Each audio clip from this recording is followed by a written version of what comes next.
Dat zou wel vrij uniek zijn om zo'n promotie te doen zonder de kandidaat.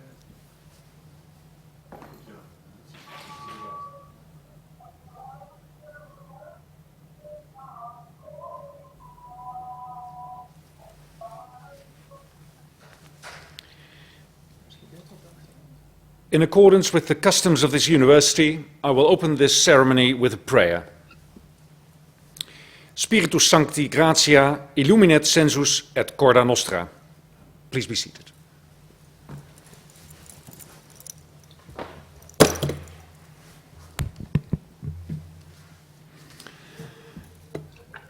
A very warm welcome to the public defense of the thesis of Mr. Wardaya, dealing with the dark past, the prospect of the settlement of the 1965-1966 events in Indonesia.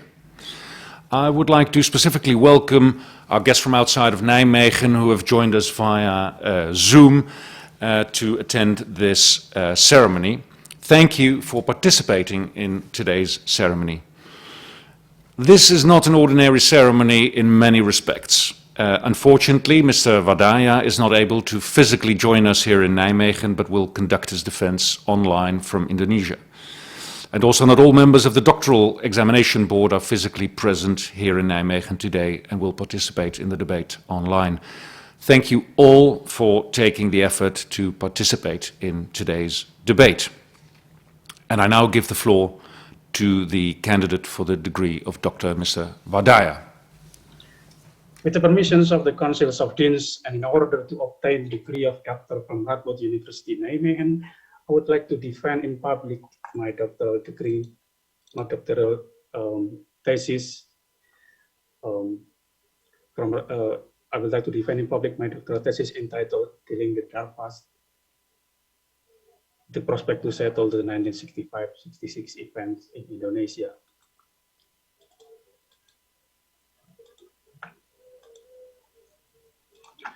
On September the 30th, 1965, 6 army generals and 1 adjutant were kidnapped and killed by the presidential guard Cakrabirawa. Suharto, a mid-rank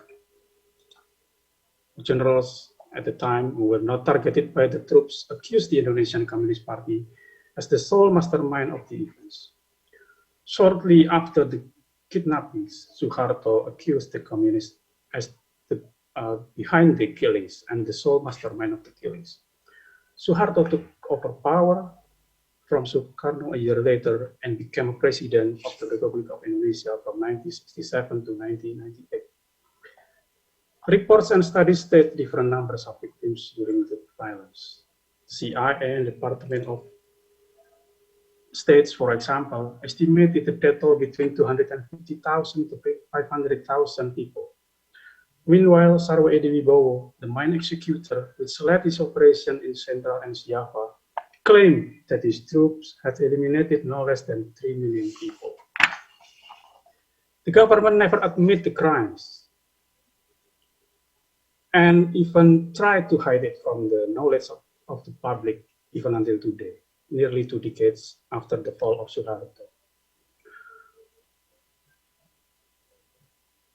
On the other hand, civil society organizations, victims groups, and pro-democracy activists tried to bring the case to the attention of international communities. A series of examinations held by the International People Tribunal, or IPT 1965, in The Hague in the year of 2015 was probably the most monumental example of this approach. In 2012, the National Human Rights Commissions submitted a full report to the Attorney General Office following a preliminary investigation carried out by the commissions over the alleged human rights abuses during the periods which the commissions called the 1965-1966 events. Beside the killings, the commissions found other forms of violence such as forced labor, extrajudicial detention, torture, slavery, and rapes. One of the most crucial points of the report is the acknowledgement that there is adequate initial evidence to believe that crimes against humanity have taken place from September 1965 until at least 1978. I believe that an in-depth academic examination of the suggested follow-up of the preliminary investigations of the 1965-1966 events, as recommended by the National Human Rights Commission, is relevant and also important to be done. The information obtained from the investigation would be needed once the Indonesian government considers to implement the recommendations of the commissions to put an end to the humanitarian problem. Three questions that in my dissertations.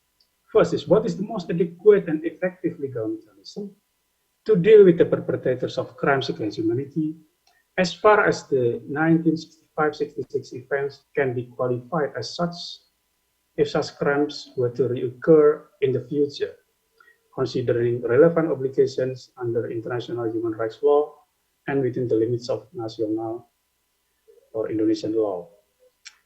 Does the current international and national legal system allow for the investigations and prosecution toward the 1965-66 events as recommended by the National Human Rights Commission in its report?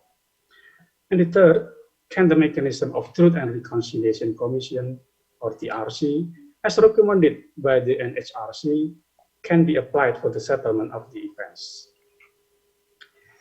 My research found that the obligation to respect and protect human rights has become an inherent part of the Indonesian legal system since the establishment in 1945.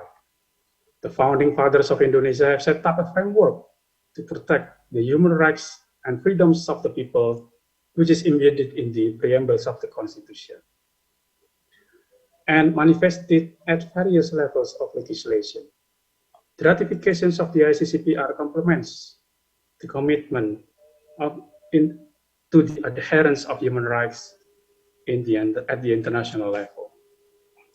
As to the protection from human rights, as to the protection from gross violations of human rights, especially crimes against humanity, the dissertation shows that Indonesia already has the legal instruments needed to investigate and prosecute in case such crime as took place in 1965-66 events would ever happen again. The presence of Law Number 26, year of 2000, or the Human Rights Court in the Indonesian legal system can be viewed as a proof of the seriousness of Indonesia to confront the issue of gross violations of human rights. Together with crimes of genocide, crimes against humanity are punishable acts under jurisdictions of the Republic of Indonesia. Despite the country's bitter experience with the crimes, Indonesia is not a state party to the Rome Statute, an international treaty that established the International Criminal Court to try the perpetrators of gross violations of human rights, including crimes against humanity. Consequently, it is not possible to bring those responsible for the crimes to the ICC should serious human rights offenses are taking place in Indonesia, and the country cannot, or is genuinely unwilling to do so. However, the fact that Indonesia is not a state party to the ICC does not necessarily mean that such crimes are not punishable within its jurisdiction. Together with crimes of genocide, crimes against humanity are categorized as gross violations of human rights and are sanctioned with severe punishment by Law Number 26, 2000. My research, however, found that the law does not define crucial elements such as widespread, systematic, or intention in its provision. The law also opens the possibility to use Law Number 8 of 1981 on criminal procedure law, a piece of legislation that was designed to deal with ordinary crimes and in many ways does not fit with the international standards.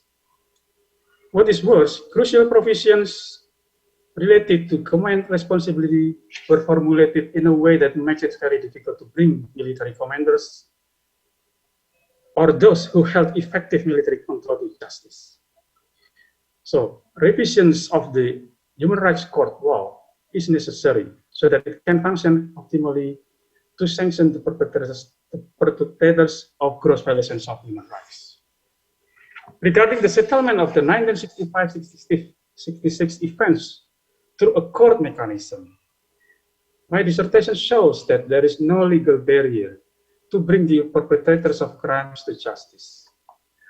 Although the events took place long before the promulgations of the Human Rights Court law, the prosecutions of those responsible for crimes is a legal action that is possible. Article 43, Section 1 of the Human Rights Court law have a way to retroactively apply the provisions of Human Rights Court law on cases of past abuses like 1965-66 events. However, the research also shows that despite the extraordinary work of this commission, the achievement of justice still seems to be far from satisfactory due to the unwillingness of the government to settle the case. There is a strong impression that the office is running a time-buying strategy by continuously maintaining that the report is incomplete. No one, even until today, has been prosecuted to account for the crimes, although certain military forces believed to be responsible for crimes explicitly mentioned in the report of the NHRC. Indeed, settlement through an ad hoc human rights tribunal is not the only available option to resolve the case.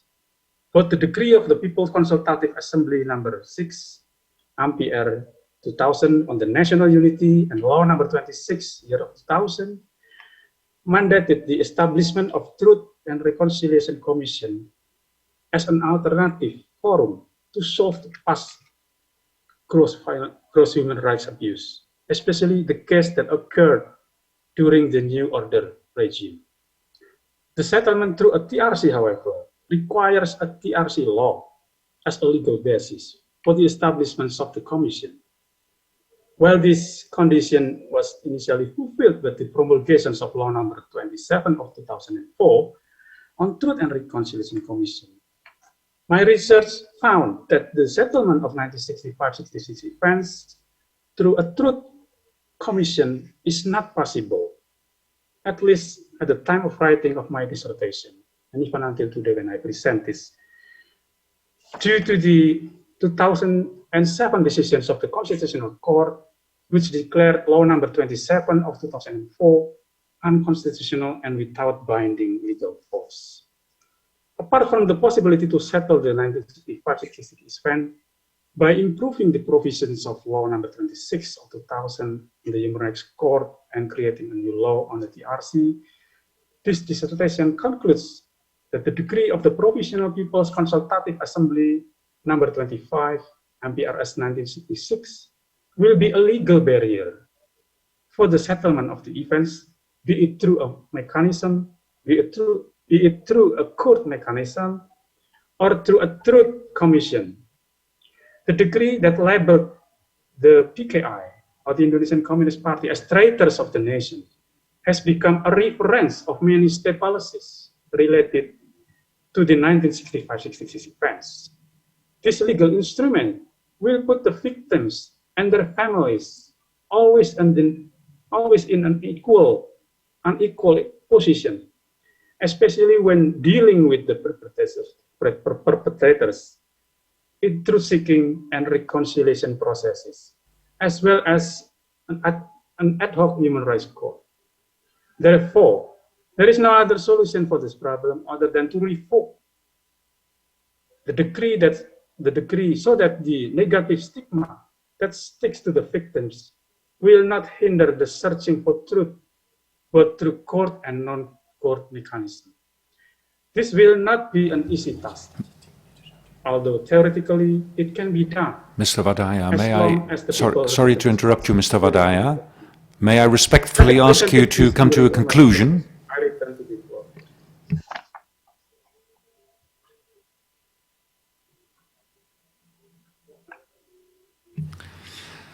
Thank you very much for that introduction, that summary of your thesis. We will now proceed with the defense of your dissertation. And it is my pleasure to give the floor to Professor Adam. Professor Adam is Research Professor of Political History and of Political History of Indonesia at the Indonesian Institute of Sciences. Professor Adam, a very warm welcome and thank you for participating in today's ceremony. The floor is yours. Thank you. Thank you very much, Mr. Chairman. Dear candidate, I am grateful to be invited as a member of the jury for Manunggal Wardaya dissertation examination. The dissertation on the prospect for the settlement of the 1965-66 cases in Indonesia from a legal perspective was well done. But I have a correction on the excerpt from Executive Summary of Komnas HAM report on the serious human rights violation of 1965-66 regarding Buru Island. Wardaya quoted from the Executive Summary published by Komnas HAM, page 62-63, halaman 62-63 in the dissertation. However, the two paragraphs regarding Buru Island are wrong because they relate to events that occur in Central Java and North Sumatra. Now, my question. President Joko Widodo administration has 2 years remaining. Do you think the current government can solve past problem or part of it? In such a short time, what can be prioritized? Which is the priority? Says this revision of the Human Rights Code law so that Komnas HAM report can be processed by the AGO, the Attorney General Office. Second, the establishment of the PRC in Indonesia. Is it possible in 2 years? My second question related with one is Indonesia has conducted a serious human rights trial in East Timor case in 2001. None of the perpetrators were convicted in appellate court. In other part, Timor-Leste had organized the CAVR in 2004. In order to maintain good relation between the two countries, the Indonesian Timor-Leste Truth and Friendship Commission, Komisi Kebenaran dan Persahabatan Indonesia Timor-Leste, was formed in 2005. This commission revealed the truth, stipulating that the state is the perpetrator of gross human rights violation, but no one has been prosecuted. No perpetrator has been prosecuted. Can this model of Indonesian Timor-Leste Commission of Truth and Friendship be used as a model of truth and reconciliation commission that will be formed in Indonesia? That's my question. Thank you. Thank you, Professor Adam. First of all, I would like to thank for the correction from my dissertation about Buru Island. Secondly, I would like to address your questions. You have two questions. First of all, about the terms of current President Joko Widodo is going to finish his presidency in 2 years. And you asked me whether there is opportunity or he will just let the case go or gone. Well, I have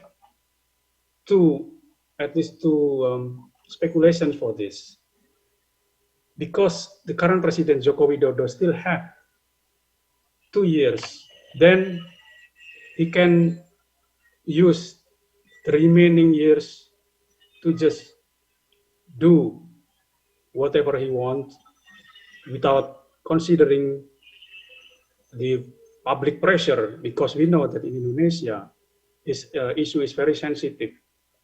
Maybe before, he considered too much about this issue because it can be a boomerang like that.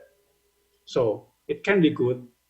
It can be stick to the Constitution, stick to the law number 26, and bring the case to justice.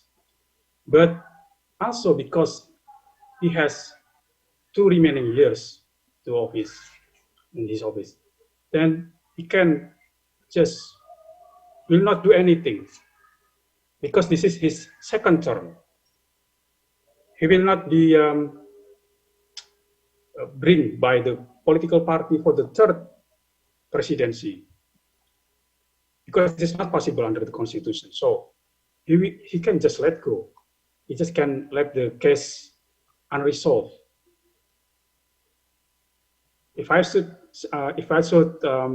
mention which one is the most likely will occur, then I will say maybe the second possibilities that will prevail.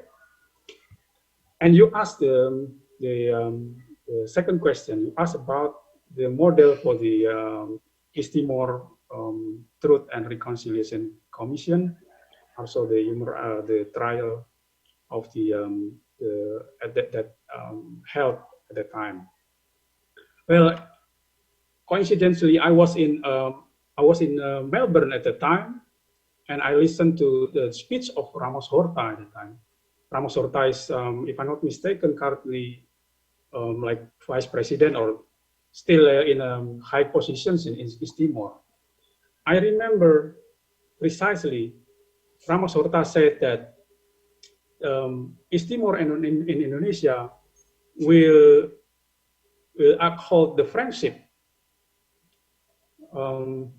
maintaining peace, and that's why they established Komisi Kebenaran and Persahabatan, or Truth and Commission and Friendship Commission, Truth and Friendship Commissions. This shows that a truth commissions cannot be separated from political considerations. East Timor is located in, if you see the archipelago of Indonesia, it's a tiny state in Indonesia, surrounded by Indonesian territory. I think political consideration dominate the establishment of Komisi Kebenaran and Persahabatan in East Timor. Some readings on Transitional Justice that I read state that Transitional Justice is unique. So one country may be different to one another. Of course, the impacts in East Timor, the enormous impact also we can find in Indonesia about the 1965-66 events.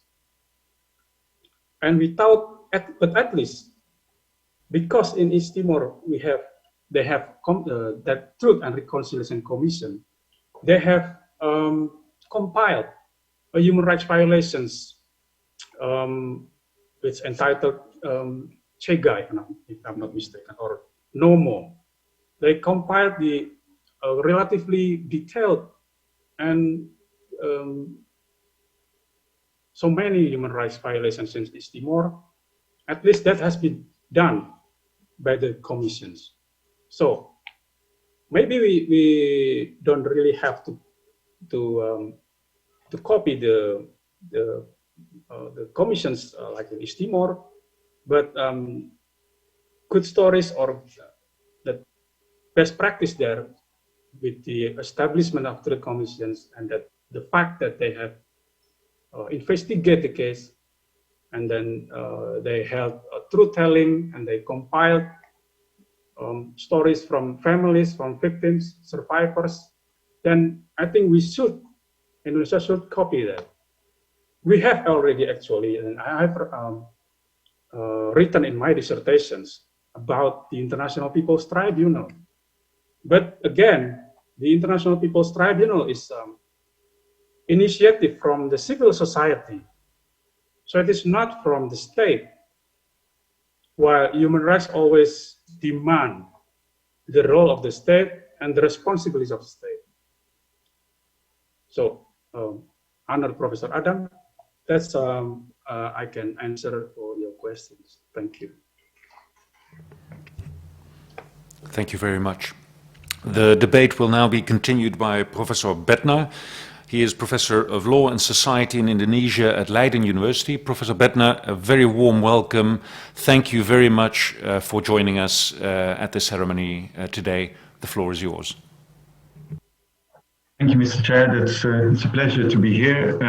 Dear candidate, dear Manunggal, first of all, I want to congratulate you on a wonderful dissertation, which for the first time really sets out the framework for addressing gross violations of human rights in such a clear and structured manner, which I think is a major achievement, and it's really important if we see what's happening in Indonesia today and the current lack of analysis of this important topic.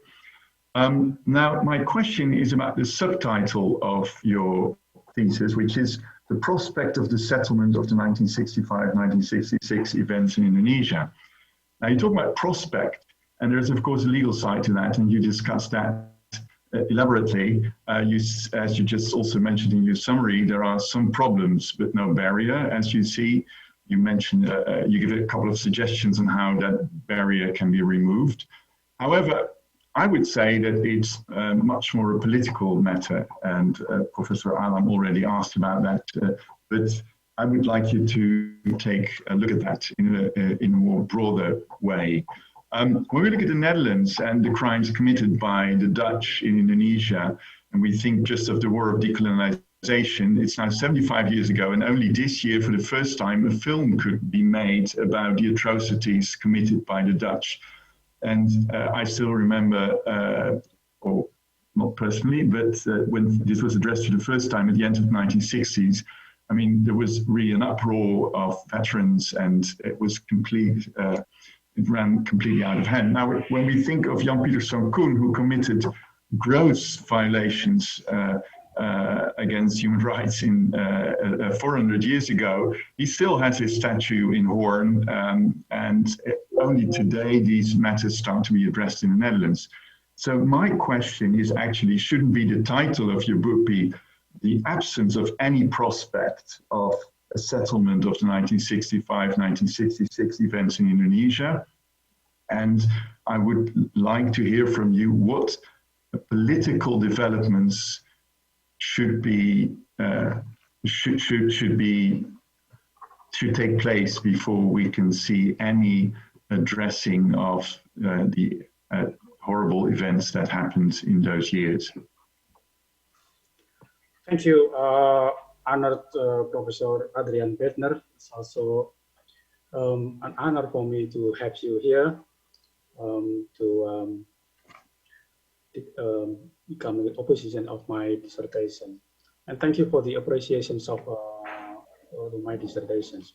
You asked me about the subtitles of my dissertation, the prospects of the settlements. I admit that it has contains like political meanings behind that titles. Because if we only consider the title from a legal perspective, from a normative and legal perspective, positive laws, then it is quite clear that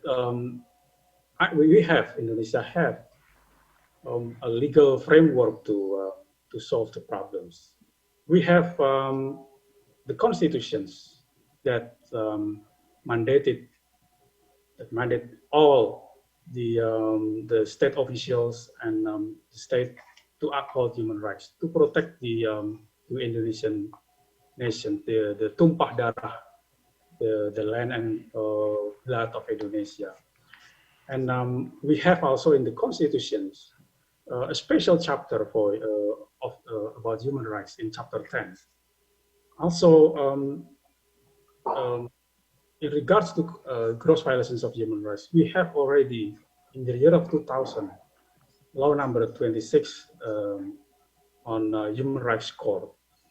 But because we cannot separate the existence, the presence of the law from the political background of the issuance or the promulgations of law. A year before, Indonesia was under international pressure to try military officers involved in the violence after the referendum in East Timor. There was a international discourse to bring those who were not those who were involved on perpetrators of crimes to international court. So Indonesia was under pressure, and in short, in the year of 2000, we have law number 26, 2000, in the year of 2000, that I mentioned also in my summary of dissertation.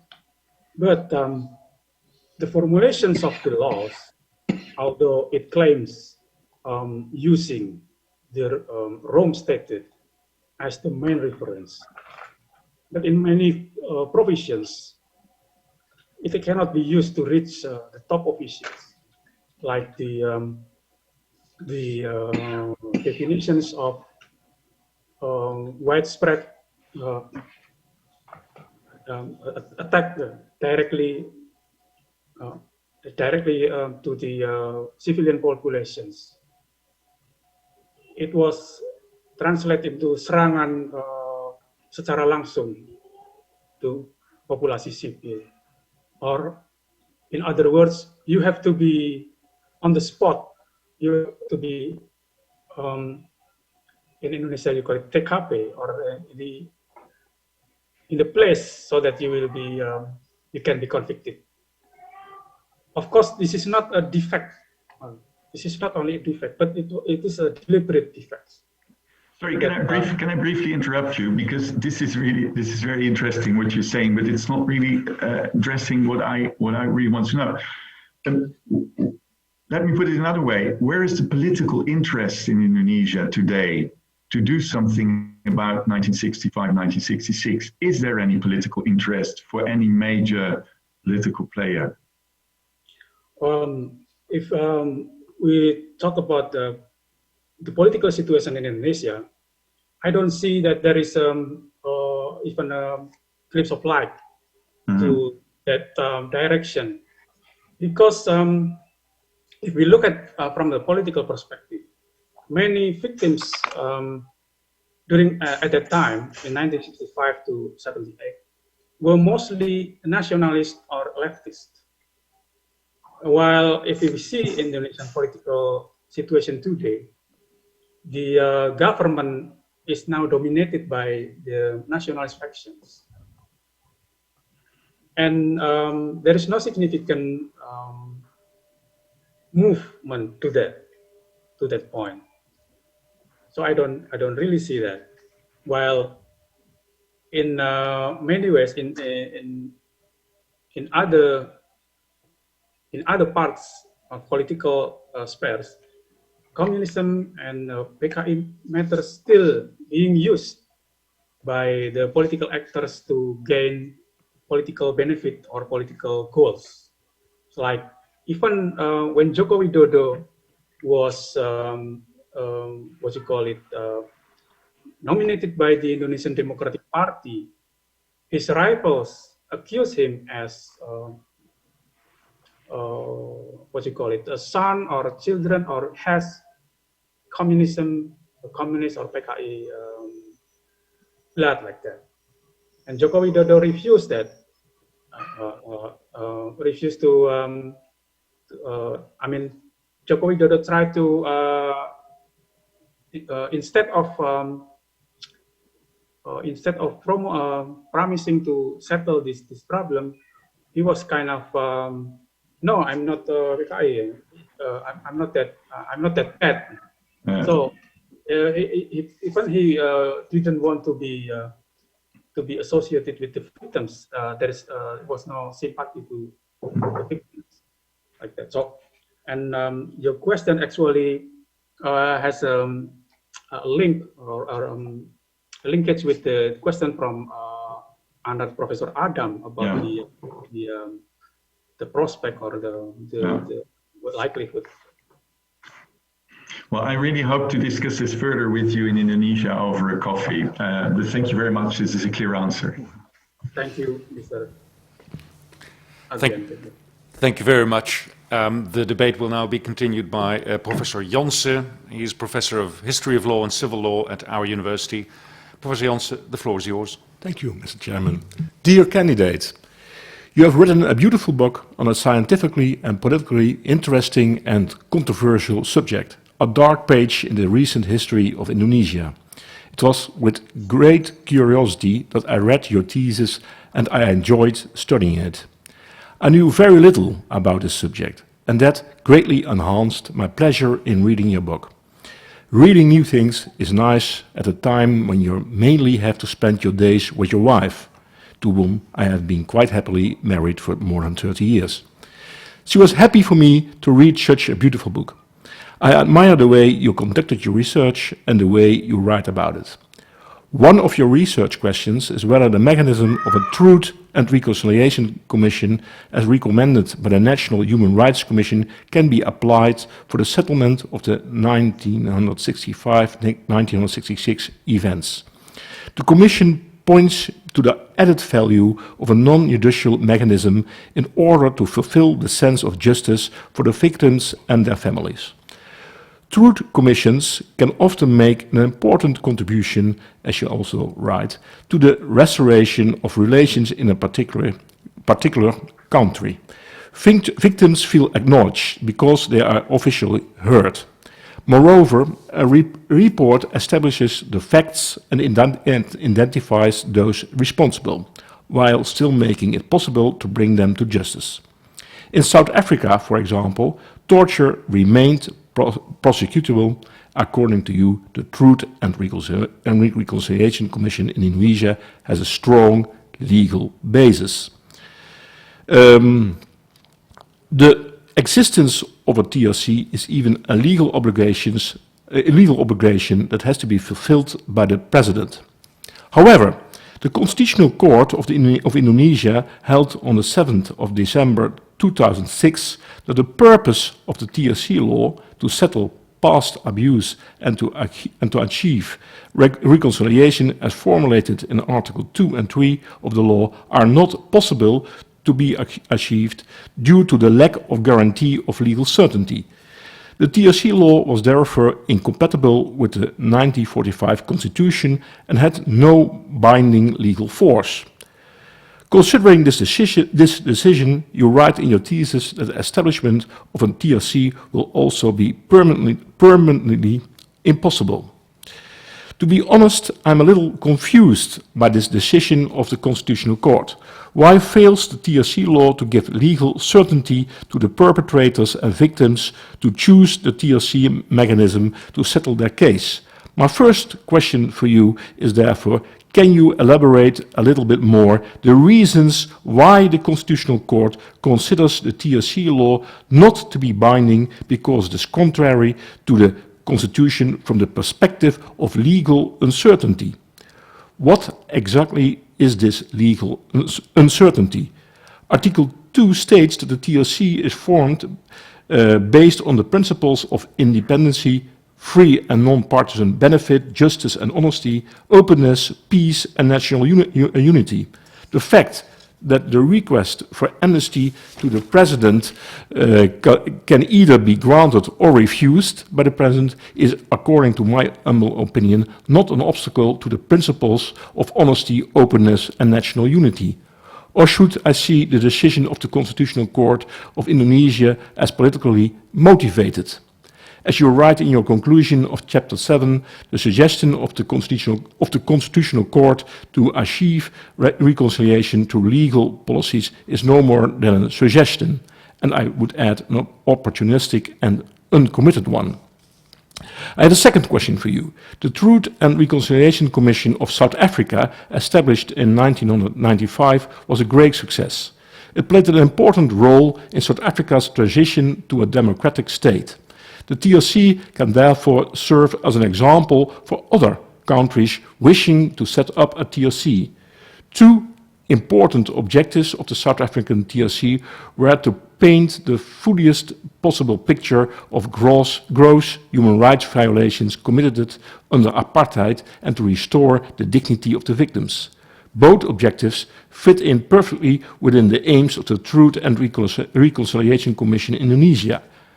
I'm aware that truth commissions have not been as successful in countries other than South Africa, such as the Philippines, where the commission's work was cut short halfway through. In Suriname, there was a talk of a truth commission for years, and a researcher was even appointed, but no results were ever published. But still, do you think the South African arrangement could be an example for a possible future arrangement in Indonesia? It is possible to draw inspiration for the Indonesian situation from the success of the South African Truth and Reconciliation Commission. I would very much like to wish it on Indonesia.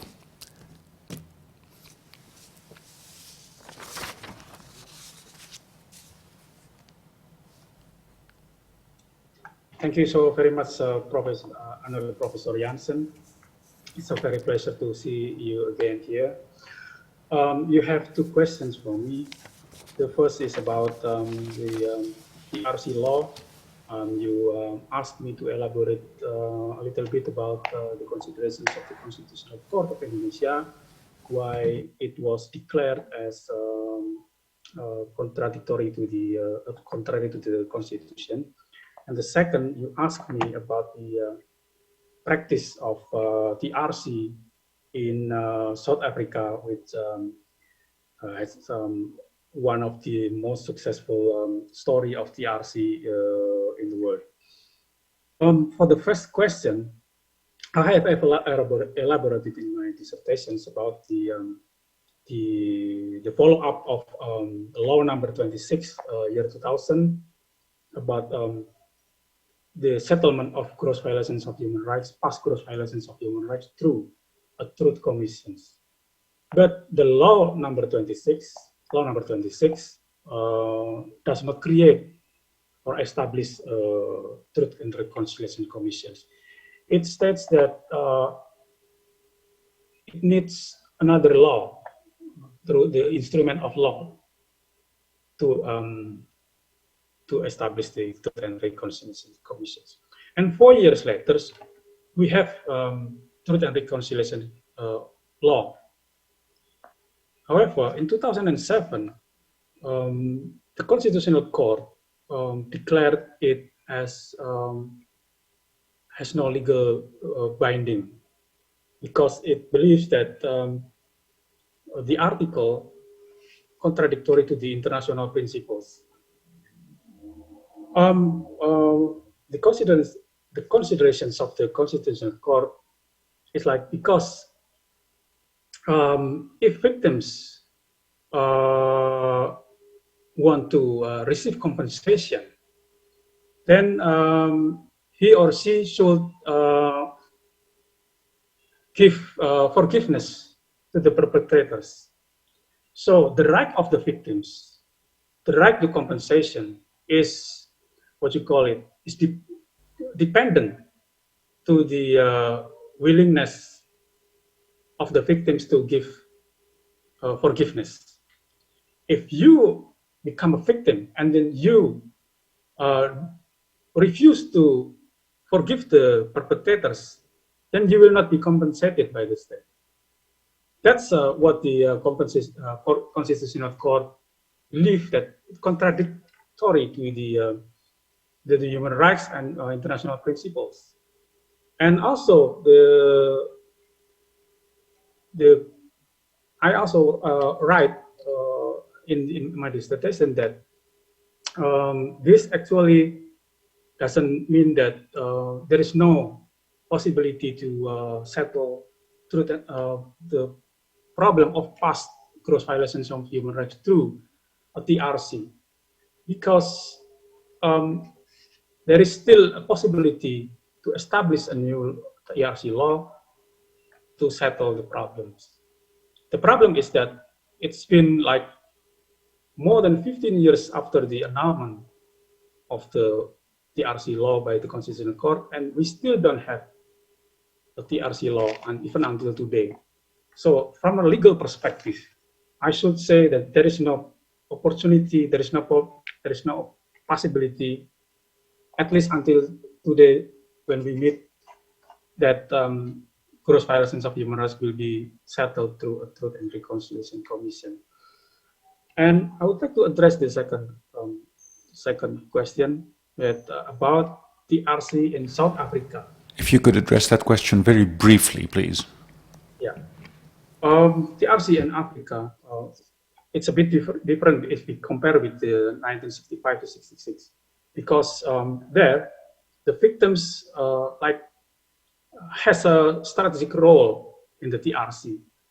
Like Mandela even asked forgiveness when he became president to the victims. Even Mandela himself was victims of the apartheid regime. That's a bit different with the Indonesia. That no victims held the public officials that can influence the public policy regarding the past gross violations of human rights in the 1965-66 events. Thank you, Professor Jansen. Thank you very much. The debate will now be continued by Professor Burema. He is a professor of rule of law at our university. Professor Burema, the floor is yours. Thank you, Mr. Chairman. Esteemed candidate, let me start with complimenting you with this manuscript. It is impressive what you have described about the horrors of the 1965 and 66 events in Indonesia. And it is very important also for us in the Netherlands that you have opened up the report of the Komnas HAM of 2012. I think your brave thesis contains as one of its most important underlying propositions that the report of Komnas HAM is crying for an explanation from the side of the authorities. And if I'm well informed, there has never been some kind of really official denial from what has been stated by Komnas HAM, or I might be mistaken, and then that was one of my first very small questions. If I'm well informed, members of the armed forces have constantly refused to respond to the Commission's summons. So from their perspective, no answer will have come. But now for the real questions.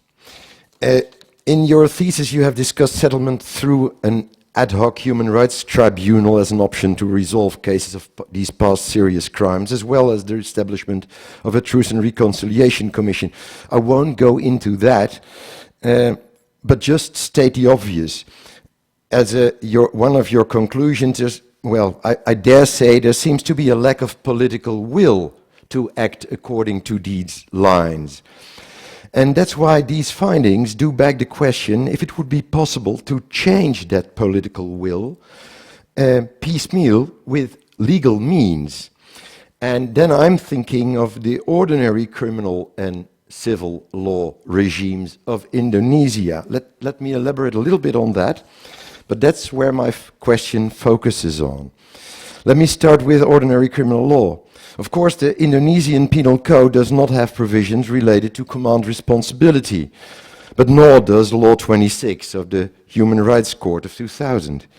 My first question then is whether that really is obstructing an ordinary criminal prosecution of some, not all, of those individuals you mention on page 78, 79. In other words, would it be possible to start with the prosecution of some of the commanders who had effective control in the field as accomplices or as instigators of killings in Maumere, the enslavement in Mongkonglu, and the torture in the prison of Jalan Gandhi? That is according to ordinary criminal law. Starting with ordinary criminal procedures against some of the perpetrators of lesser value, one might find proof that makes it harder in the end to deny the role of higher placed individuals. Would it be possible to ask an Indonesian court of law to force the ordinary prosecutor to prosecute on this more customary path? And secondly, the more civil law road. As Professor Beidner already mentioned, in the Netherlands we have had a lack of historical memory about the revolutie of 1947 and 1949. That's changing rapidly. The Court of Appeal in The Hague,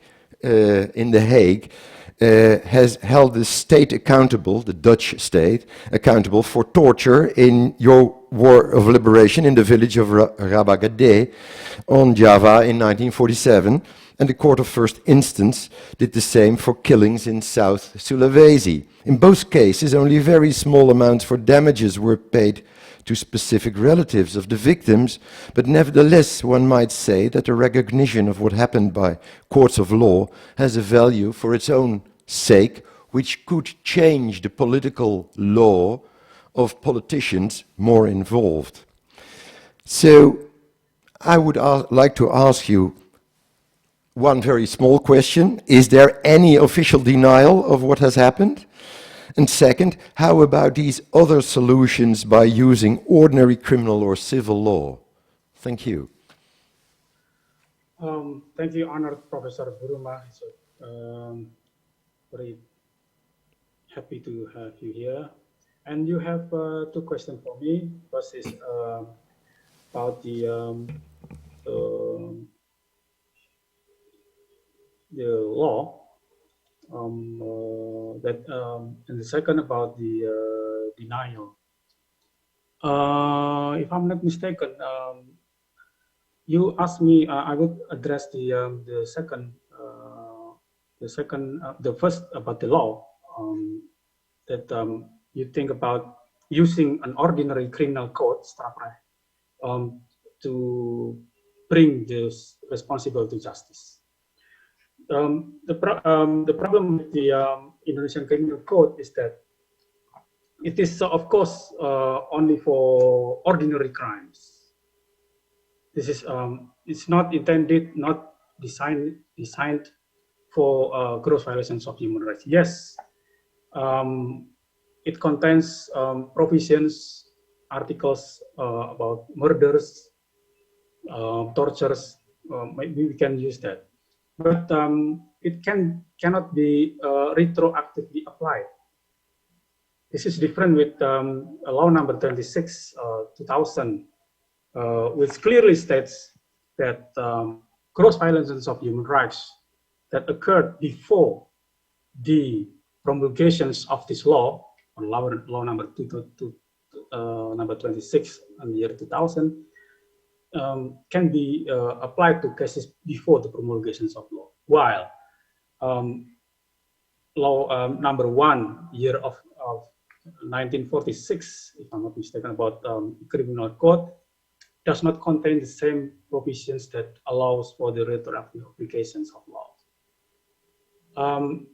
Even if it can be applied, then still it will be considered, or from a legal perspective, it will be considered or viewed as ordinary crime. So it is not crimes that is extraordinary or inhuman. That's savage and barbarous. That's all. That's what I can answer. And the second is about the you asked about civil procedure. Civil procedure in the case of Rabagade. Yeah, the compensation is now, there is a new development in Indonesia in regards to the gross violations of human rights. That we have Lembaga Perlindungan Saksi and Korban, or the institution for the protections of witnesses and victims. That you don't really have to bring a verdict from a court that declared that you are victims of human rights. But as long as you have you are victims of human rights, then you have the right to for compensations like that. And Rabagade was through court, through civil procedure. Some We have actually also similar stories about victims of 1965 filed a lawsuit against the government, and they got also compensations in the past. But that's more about individuals, not the groups of victims in a larger group as well.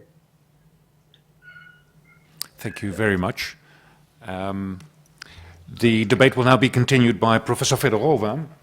She is a professor of criminal law at our university. Professor Fedorova, the floor is yours. Thank you. Dear candidate, congratulations on your impressive book. I have read your book with great interest and pleasure, and almost in one breath. In a fairly concise manner, you disclose to us one of the most terrifying moments in the history of mankind. Indeed, a very dark page for Indonesia and the international community as a whole, I would say. The impact of the 65-66 events is tremendous, and the inability of our civilized societies to heal the wound this kind of atrocities leave behind in a community makes one sad and angry at the same time.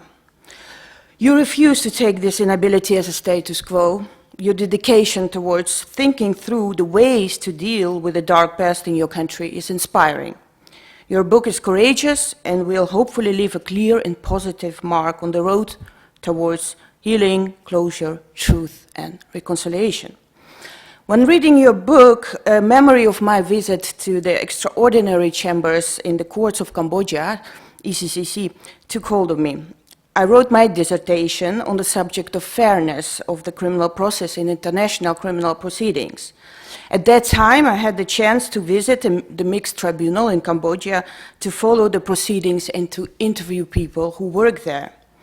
Impressive as the step was towards seeking justice for crimes committed decades ago by the Khmer Rouge, the criticism that has followed ECCC's work cannot be ignored. The proceedings were too slow, the court too expensive. The bureaucracy and a fairly open corruption practices very damaging, and their ability to achieve the goals the tribunals were set out to achieve very much doubtful from the start. Has Cambodia benefited from the conviction of the two accused? Similar criticism has met other purely international criminal courts. In short, the procedures take too long, they are too expensive, and importantly, they do not lead to the needed reconciliation in the affected communities. It is even doubtful whether the truth that is established in the course of the proceedings before this tribunal is accepted as such. One striking example that was recently reported on by the Dutch national newspaper is the way former Serbians who are convicted by the ICTY and who have completed their sentence are received in Serbia when they return home. They are received as heroes, as examples of patriotic dedication to the country. The tension between Serbians, Bosnians, and Croats is still present, even almost 30 years after the conflict. It makes one wonder what the point is of prosecuting and punishing a couple of perpetrators who see themselves as scapegoats of the current regime. And more generally, do we give the criminal process too much credit in being able to achieve the goals beyond the establishment of individual guilt and punishment? Taking these examples of critiques on the effort to address mass atrocities through a criminal process into account, what are your thoughts on the necessity of a criminal process in Indonesia to settle past events? In your opinion, is the criminal prosecution a preferred way of dealing with gross human rights violations? Should we not better direct our efforts on presenting the truth to the public, to which actually the preliminary investigation by the National Human Rights Commission already greatly contributes, by resetting our collective memory, by rewriting our history books, instead of installing criminal prosecutions? I look forward to your thoughts on this. Thank you.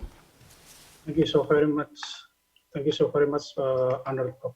Velodopa. You asked me about which one is more preferred court mechanism or truth mechanism. Well, in the case of 1965-66, it's been more than 50 years after the case, after the events, if we count until today.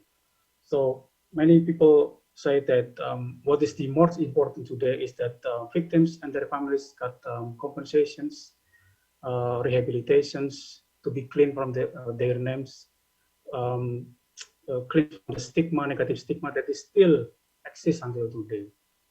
Of course, court mechanism is also important, but some also feel skeptic because evidences and even the perpetrators, many of them has gone or died. Even Suharto, one of the most responsible person in the crimes, is now passed away. So that's what we have now.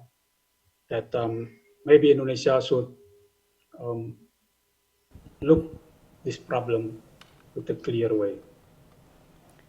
Hora est.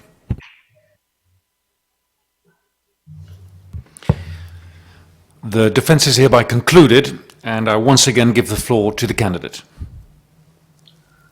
Having defended my doctoral thesis to the best of my ability, I would like to thank the rector, my supervisor, and co-supervisor, as well as those who have honored this ceremony. The doctoral examination board now retreats for its deliberations.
On behalf of the Council of Deans of Radboud University in Nijmegen, we have decided to award you the degree of Doctor.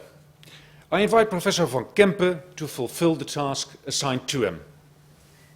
Thank you, Rector.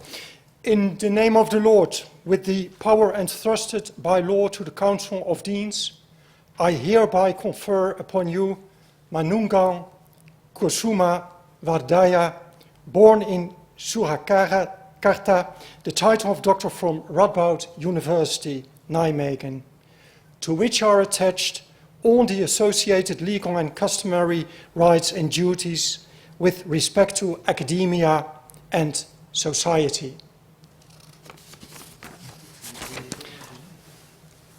Normally, I would give you the diploma in real life, but I'm proud to show it to you. Here it is. Thank you. It is signed, so it is official now. Thank you so very much. And this is usually where there is a loud applause, but we'll have to make up for that at some other occasion. I would like to invite the supervisor, Professor van Kempen, and the co-supervisor, Dr. Bakker, to now address the Laudatio.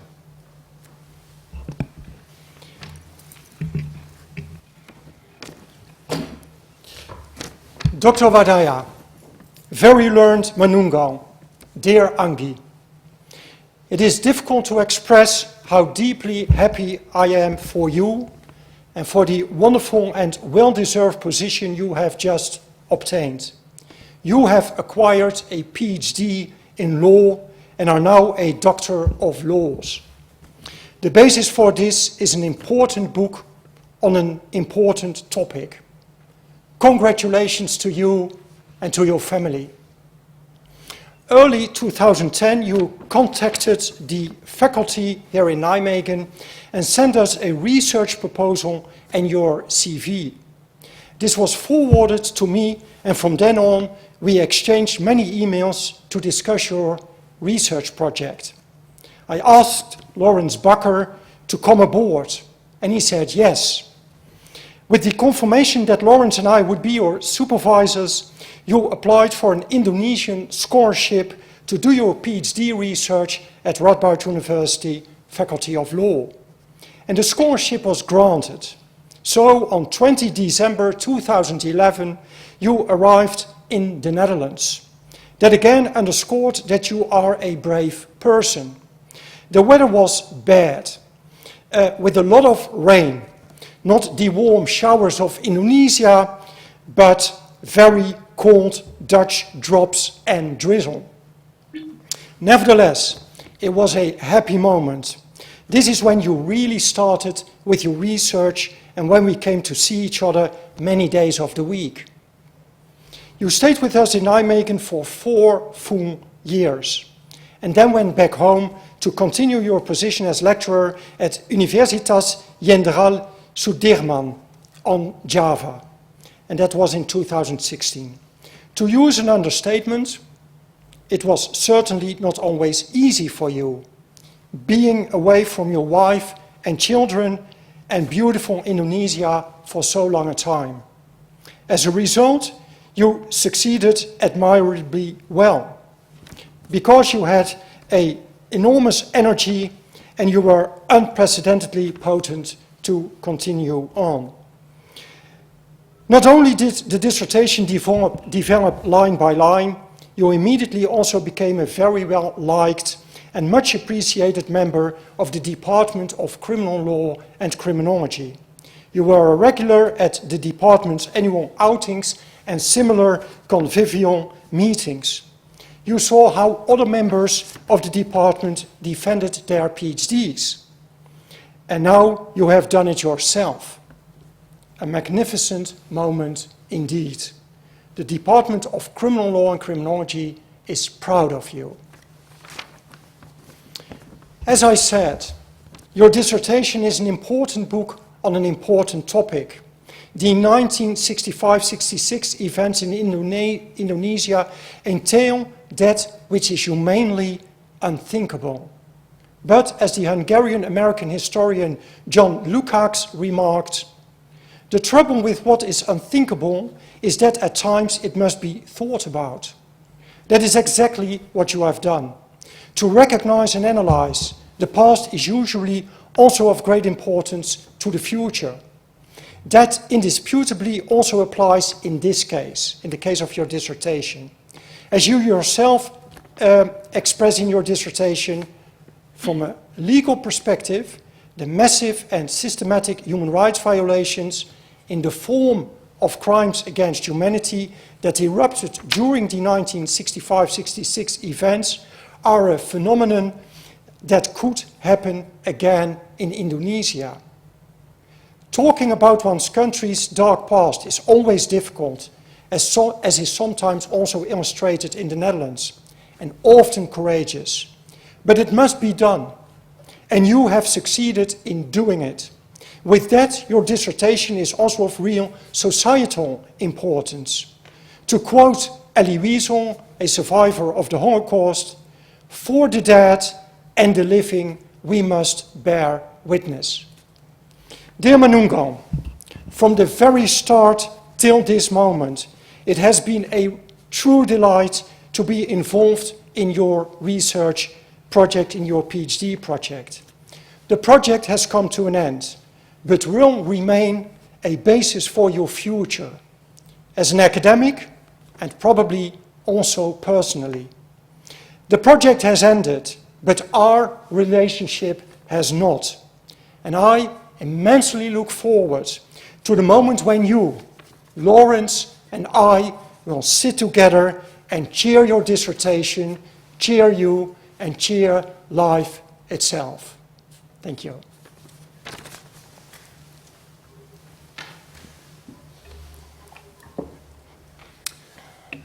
Mas Manunggal yang terhormat, selamat ya, congratulations. I will not repeat what Piet Hein said. He spoke at length on your academic path, on doing your research, writing your thesis, and obtaining the degree of doctor. But as you know, I'm actually kind of wearing two hats while being here. We are here in a setting of the Faculty of Law, and I know some things about law. But actually, in real life, of course, I'm an anthropologist, which is a bit different from being a lawyer. And I like to point out a few elements of what you have just done in a more central, more social context.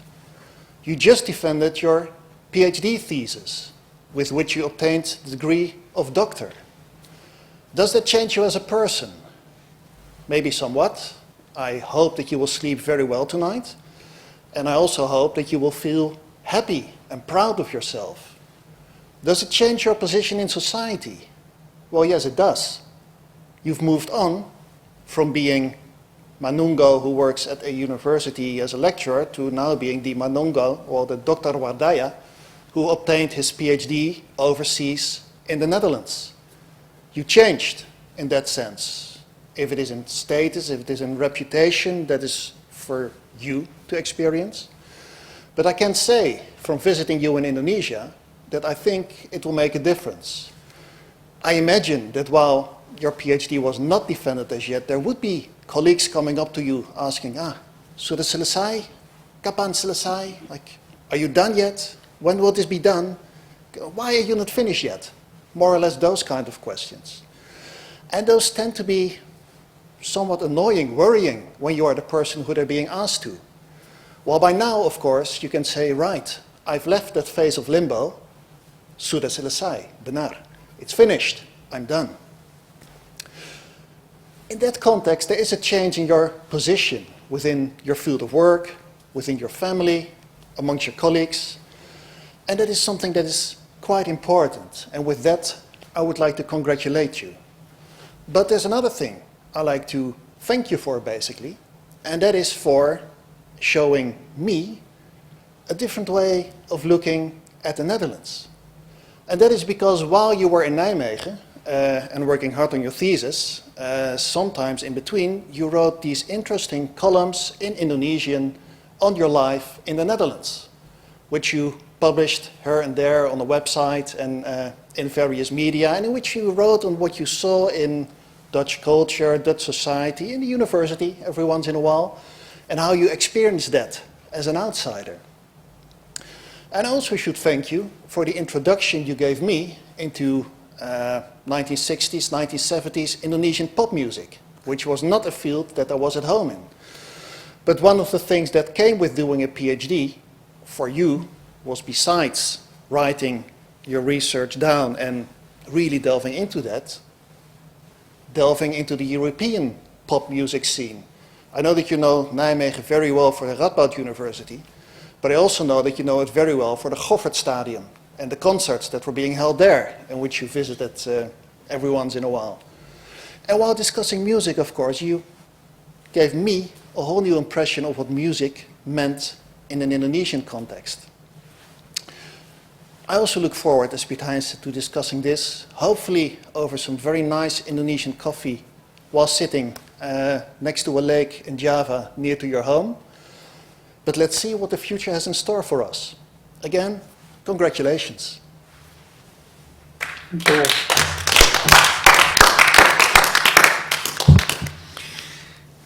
Thank you very much. Dear Dr. Wardaya, it is my great pleasure to congratulate you and your family most warmly on behalf of the Council of Deans of Radboud University. In your thesis, you've addressed a dark page in Indonesian history, but the successful defense of your thesis today moves towards a very bright future for you.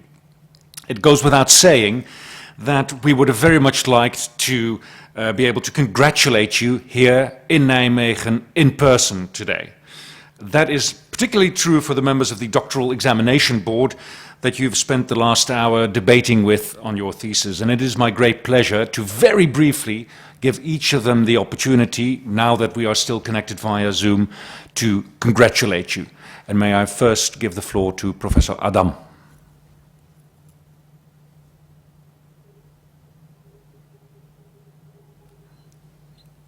Please unmute your microphone, Professor Adam. Ya, selamat untuk Manunggal Wardaya. Terima kasih. Thank you, Pak Adam. Terima kasih. Professor Bettner. Secara singkat ya, saya senang sekali memang Manunggal dapat gelar doktor sekarang luar biasa, dan saya memang look forward kepada pertemuan lagi di Indonesia. Ya, tapi senang sekali saya, memang itu luar biasa dan bagus. Very impressive. Professor Jansen.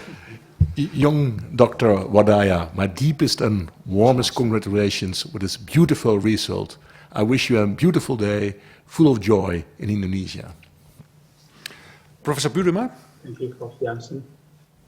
Dear young doctor, I can't congratulate you in Indonesian, and I would really have liked to do that. So maybe I just stick to all the Dutch, because you have lived here for 4 years, and well, van harte gefeliciteerd.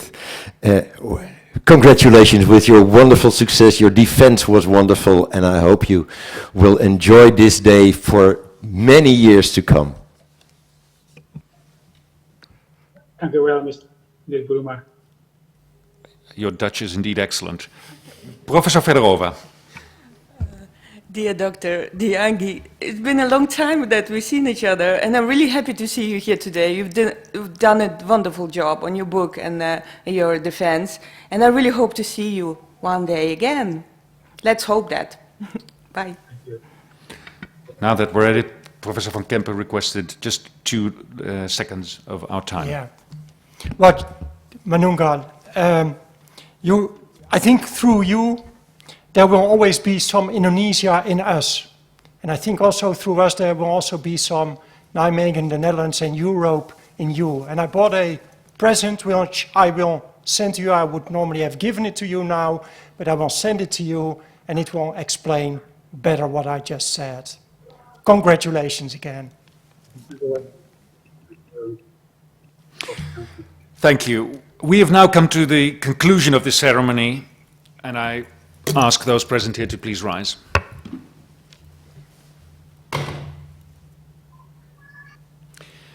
Gratias tibi agimus, omnipotens Deus, pro omnibus beneficiis tuis, qui vivis et regnas per omnia saecula saeculorum.